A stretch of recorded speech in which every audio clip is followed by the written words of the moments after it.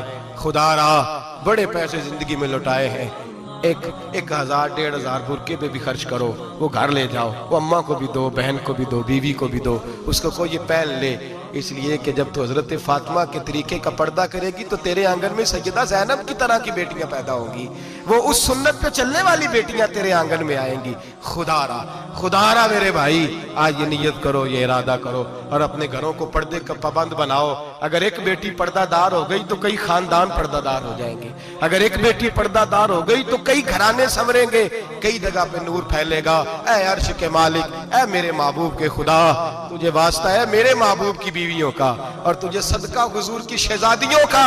اے اللہ اتنا کرم برسا، اتنی رحمت برسا کہ میرے وطن کی بیٹیاں اور میرے وطن کی مائیں بہنیں بچیاں یہ سمجھ جائیں کہ ہماری نجات صرف حضرت فاطمہ کے برقعے میں ہے، حضرت عائشہ کے پردے میں ہے، سیدہ خدیجہ الکبریٰ کے حجاب میں ہے۔ اللہ کرے یہ سمجھ جائیں اور یہ جب بھی سجدہ کریں تجھ سے حیائی مانگیں، یہ تجھ سے جب بھی سجدہ کریں یہ تجھ سے اپنے لیے چادر تطہیر اور پردہ تنویری مانگیں۔ اللہ کرے مجھ بے عمل کی منہ سے نکلے ہوئے لفظ کسی کے دل میں تاثیر بن کے اتریں اور پھر دنیا کے اندر یہ رواج عام ہو کہ ہر کوئی پردہ کرے، ہر کوئی با پردہ ہو جائے۔ اے اللہ تو تاثیر نازل فرما، اے اللہ تو عمل کی دولت نازل فرما، اے اللہ ہماری بیٹیوں کو عزت کی چادر عطا فرما، ہمیشہ مدحت خیر الانام میں گزرے۔ دعا ہے یہ عمر درود و سلام میں گزرے۔ آخر دعا